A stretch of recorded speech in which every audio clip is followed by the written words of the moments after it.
Unit 1 ଚୟନାତ୍ମକ ଶ୍ରବଣ। ପାଠଦାନ ସମୟରେ ଶିକ୍ଷକଙ୍କ ମୁଖରୁ ଶ୍ରୁତ ବିଷୟବସ୍ତୁ ମଧ୍ୟରୁ ତା'ର ମନ୍ଦପସନ୍ଦ ଶିକ୍ଷାକୁ ଛାତ୍ର ଗ୍ରହଣ କରିବାକୁ ଚୟନାତ୍ମକ ଶ୍ରବଣ କୁହାଯାଏ। ଶ୍ରବଣ ବେଳେ ଶିକ୍ଷକ ଅବୋଧ୍ୟ ବସ୍ତୁକୁ ବୋଧ କରିବା ନିମନ୍ତେ ଆବଶ୍ୟକ ସ୍ଥଳେ ସରଳ ଭାଷାରେ ଅନେକ ଉଦାହରଣ ପ୍ରଦାନ କରିଥାନ୍ତି। ସେଗୁଡ଼ିକ ପ୍ରଶ୍ନୋପଯୋଗୀ ଉତ୍ତର ନ ହୋଇପାରିଥାଏ, କିନ୍ତୁ ତଦ୍ଦ୍ୱାରା ଛାତ୍ରର ସାଧାରଣ ଜ୍ଞାନର ଉନ୍ନତି ଘଟିଥାଏ। ସେହି ଦୃଷ୍ଟିରୁ ଚୟନାତ୍ମକ ଶ୍ରବଣକୁ 5 ଭାଗରେ ବିଭକ୍ତ କରାଯାଇଛି।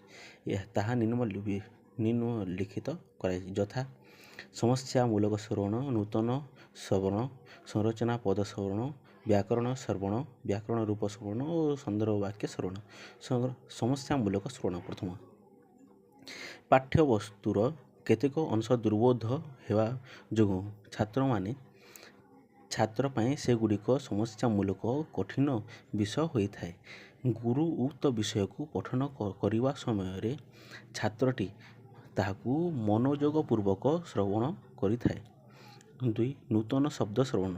ନିମ୍ନ ଶ୍ରେଣୀର ପ୍ରସଙ୍ଗରେ ଆଗତ କଠିନ ଶବ୍ଦଗୁଡ଼ିକ ଉଚ୍ଚ ଶ୍ରେଣୀରେ କ୍ରମଶଃ ବୋଧଗମ୍ୟ ହୁଏ, କିନ୍ତୁ ଉଚ୍ଚ ଶ୍ରେଣୀରେ ଆଗତ କଠିନ ଶବ୍ଦାବଳୀ ଦୁର୍ବୋଧ୍ୟ ବା ବ୍ୟବହାର ପାଇଁ କଷ୍ଟସାଧ୍ୟ ହେଲେ ତାହାକୁ ଅତ୍ୟଧିକ ଆବେଗରେ ଶ୍ରବଣ କରିବା ପାଇଁ ଧ୍ୟାନ ଦିଆଯାଏ।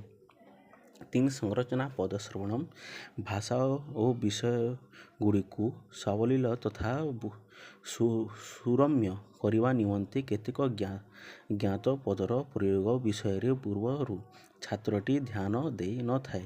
ଆବଶ୍ୟକତା ଦୃଷ୍ଟିରୁ ସେହି ପଦଗୁଡ଼ିକର ବ୍ୟବହାର ଓ ପଦବ୍ୟାକୃତି ପ୍ରତି ଲକ୍ଷ୍ୟ କରି ସ୍ଥଳ ବିଶେଷରେ ତଦନୁରୂପ ନୂତନ ପଦରଚନା କରାଯାଇଥାଏ। 4. ବ୍ୟାକରଣ ରୂପକ ଶ୍ରବଣ। ପ୍ରାଥମିକ ସ୍ତରର ସଂସ୍କୃତ ଭାଷାରେ ଶବ୍ଦ ଓ ଧାତୁର ସଠିକ୍ ପ୍ରୟୋଗ ପ୍ରତି ଧ୍ୟାନ ଦିଆଯାଇ ନ ଥାଏ। ପ୍ରତ୍ୟେକ ବ୍ୟାକରଣ ନିୟମ ଅନୁସାରେ ସାଧନ ନ କରି ନର, ବୃକ୍ଷ, ମୃଗ ଇତ୍ୟାଦି ଏକରୂପତାରେ ସୂତ୍ରକୁ ଗୁରୁମୁଖରୁ ଶ୍ରବଣ କରି ପ୍ରୟୋଗ କରାଯାଏ। 5. ସନ୍ଦର୍ଭ ବାକ୍ୟ ଶ୍ରବଣ। ବିଷୟବସ୍ତୁକୁ ଆଲୋଚନା ସମୟରେ ଶିକ୍ଷକ ବେଳେ ବେଳେ ଶ୍ଲୋକ ବା ଆପ୍ତ ବାକ୍ୟଗୁଡ଼ିକର ଉଦାହରଣ ପ୍ରଦାନ କରିଥାନ୍ତି।